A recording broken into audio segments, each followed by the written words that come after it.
Gonzalo Semilla, quien es el economista titular del CREVA. Gonzalo, buenas tardes, ¿cómo estás? Virginia y José te saludan. ¿También? ¿Cómo estás? Muy bien, muy bien. Gracias, Gonzalo, por atendernos. No, por favor. Imagino que por estos días deben estar trabajando a dos manos, ¿no? Digo, porque habitualmente trabajan muchos, relevan muchos precios, pero con esta devaluación para ustedes debe impactar fuerte, ¿no? En el trabajo habitual. Sí, trabajando fuertemente. En general te diría que hace 1 año y medio que estamos trabajando fuertemente por todas estas cuestiones que estamos viviendo. Sí. Porque además de los cambios y los vaivenes económicos que estamos viviendo, digamos, varias de nuestras funciones seguir haciendo otros estudios, claro. No solo locales, sino también pueden ser de economía provincial o nacional. Entonces tenemos cierta obligación de seguir cumpliendo. Por ejemplo, publicamos hoy lo que es la diferencia entre la canasta básica alimentaria entre el CREO, Bahía e INDEC. Recién publicamos informalidad. Hace un ratito enviamos un artículo por el Día de la Petroquímica para ser publicado en el diario este domingo. Entonces, independientemente de todas estas variables y que nos llaman por radio, por televisión, tenemos nuestras obligaciones, así que te diría que bastante ocupados. Sí. Gonzalo, esta última devaluación que vivimos la semana pasada, hace días todavía no, como que nos estamos acomodando, digo, es de las más grandes que hemos sufrido durante el gobierno de Mauricio Macri, ¿digo bien? Bueno, hemos tenido 3 con esta de la semana pasada. Sí. Fueron las 3 grandes, sobre todo incluso en un corto periodo de tiempo, en 14 meses te diría, o 16 meses, en menos de 1 año y medio tuvimos 3 grandes devaluaciones, incluso casi inesperadas. Claro. Y digamos, muchos saltos, mucha volatilidad, vos lo explicabas recién, de 46 pesos antes las PASO ha tocado en algunos lugares de Bahía Blanca 65, por decir algo. Sí. Entonces en pocas horas pegó un salto enorme el valor del dólar, y claramente lo que vos mencionabas recién, ninguna lista de precios, no saben, digamos, no hay orientación posible de hacia dónde remarcar. Es verdad que uno a veces va a comprar, por ejemplo, indumentaria y estás viendo el producto y no tiene la lista de precios y claro. Te dicen, bueno, pregúntame y yo te digo cuánto sale, o cuando elijas venía a la caja y te digo, porque el tema es eso, cambió tan bruscamente, tan fuerte fue el salto que descoloca a cualquiera, tanto a las grandes cadenas de supermercados como a los pequeños comerciantes. Por esto que decís, ¿y cuál será el precio que yo tengo que vender? Porque la otra cuestión es que el consumidor ya no da más.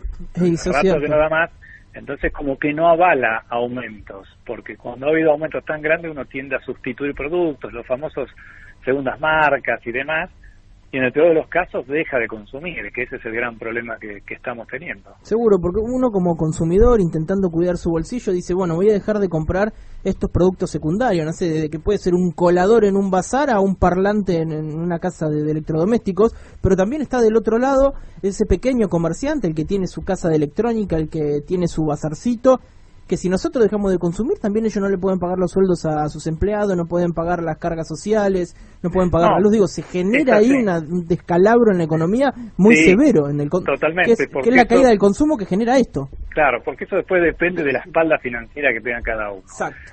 Cuando tenés el sector comercial, que es que más sufrió en Bahía Blanca, digamos, tenés sectores en que lamentablemente tienen que prescindir de la mano de obra, la cual fue seguramente calificada o capacitada, y perder un recurso capacitado duele doblemente. Además de que si uno es un ser humano, despedir a alguien no está bueno porque hay una familia por detrás. Entonces depende de la espalda financiera, empezás a tener deudas impositivas, deudas financieras con bancos, no hay rotación de stock, no tenés ingresos de efectivo. Si terminás trabajando tu familia, bueno, podés decir no te pago, pero tenés que comer, tenés que pagar servicios, tenés que pagar alquiler. Claramente es complejo, y esta última devaluación lo que está pasando es eso. Vos vas al supermercado y ves mucho más cartelería que productos, te diría, en cierta forma figurativa, porque ves carteles que dicen productos como era el precio antes y sin IVA, otro con IVA, otro precio cuidado, otro sin nada. Entonces tenés que hacer como un curso para saber qué es lo que estás comprando. E incluso ayer fue el descuento del 50%, y hasta tenés que ver cuál es el producto sin IVA que podés comprar y que te entre dentro del 50%. Es muy difícil eso, es cierto, la compra se ha tornado dificultosa. Claro. Porque no tiene que estar ligado a otra promoción, no tienen que ser lo que nos... Es re jodido lograr eso. Es complejo. Sí. Digamos, tenés que tener un ojo clínico, tenés que tener tiempo en el cual no abunda el tiempo, el nerviosismo está bastante a flor de piel. Entonces es complejo. Evidentemente lo que estamos viendo es esto. Hay productos que se les bajó el IVA, las grandes cadenas de supermercados prácticamente están en funcionamiento, los pequeños comercios es más complejo. Claro, ahí, mira, justo, Gonzalo, tocaste lo que te íbamos a preguntar. Digo, esta medida impulsada por el presidente Mauricio Macri de eliminar el IVA de ciertos productos de la canasta básica, digo, sabemos que se puede aplicar en los grandes comercios, porque, bueno, de manera electrónica, o se hace, digo, es un laburo que se hace.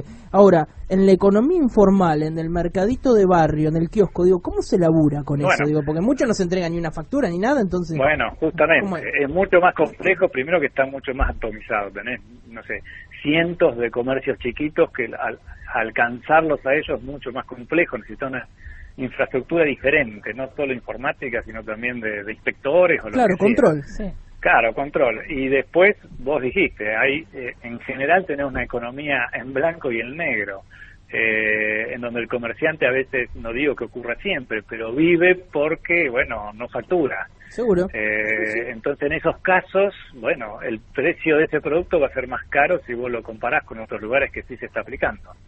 ¿Y cuál es el efecto real de esta medida de quitar el IVA a algunos productos? Bueno, a ver, el efecto real... te diría que a veces es casi compensatorio, porque lo que está bajando o el 10,5 o la alícuota o lo que es el 21 se compensó con la suba previa, porque cuando uno anuncia medidas no es instantáneo.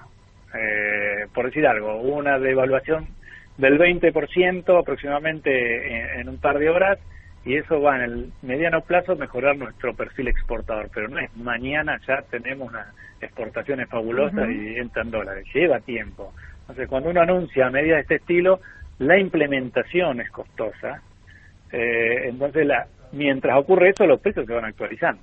Sí, esto además genera un desfinanciamiento en las provincias, ¿no? Digo bien, Gonzalo. Bueno, sí, porque, digamos, lo que deja de tributar el gobierno, que es coparticipable con la provincia, digamos, se lo traslada a las provincias. Entonces tenés muchas provincias que están en contra, lo han manifestado en estos días atrás, incluso con ir a la corte, etcétera, porque claro, mucha plata y el gobernador, ¿qué es lo que dice? Bueno, yo tengo estos ingresos menos que voy a tener disponible, bueno, no puedo pagar sueldo. Y justamente no pagar sueldo es otro ingrediente que le estamos agregando ruido a la problemática actual. Seguro. Bueno, esta medida también aclarar que es por 3 meses, digo, no es por tiempo indeterminado. No, en general todas estas medidas que se han ido tomando es con un periodo, digamos, a corto plazo, donde se espera que el efecto por lo menos apacigüe estos cimbronazos, en los cuales a veces, bueno, depende con quien hables o con quien sea, unos son más optimistas, otros medianamente optimistas, otros dicen, bueno, no creo que que vaya a paliar la situación real de la economía. Seguro. Gonzalo, ustedes desde el CREVA también van tirando números parciales de cada mes.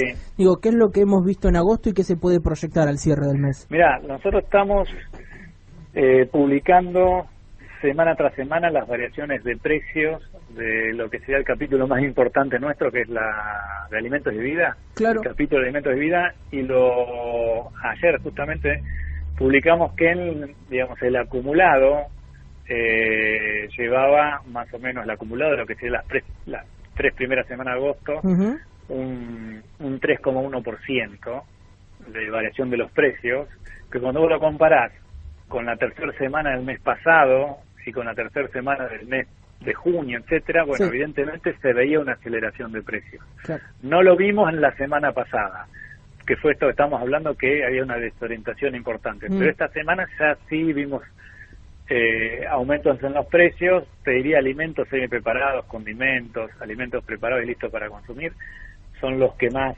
aumentaron, y te diría, y hoy a la mañana nosotros publicamos los 20 alimentos básicos, que los publicamos todos los meses con índice de precios. Sí. Comparamos tercera semana de agosto con la semana pasada y bueno, veíamos que manzana, café, manteca tenían aumentos del 7, 8, 15%, carne vacuna del 4%. y teníamos aceite de maíz, leche fresca, tomate, bueno, caídas en los precios de 4%, 7%, fideos caídas del 11%, el arroz del 12%, que eso está asociado a lo que es el IVA. Seguro. Y bueno, ¿podemos entender que agosto va a ser uno de los meses del año con mayor inflación? Mirá, puede estar muy cerca, porque en febrero tuvimos un 4% de inflación. Claro. Y yo te diría que ya se está pensando que a partir de agosto en adelante tengamos valores de este estilo, incluso más altos. Así que puede ser del 4%, no sé si el mayor, pero muy cercano a ese sí. Gonzalo, muchísimas gracias, sos siempre muy claro en explicarnos, en desmenuzar todos estos datos que por ahí, para uno que no está metido en el tema, son difíciles de entender, pero ha sido muy didáctico y eso es destacable, así que te agradecemos. Muchas gracias a ustedes. Por favor, que sigas bien. Gracias igualmente, adiós. Charlábamos con el economista Gonzalo Semilla, quien es el titular del CREVA.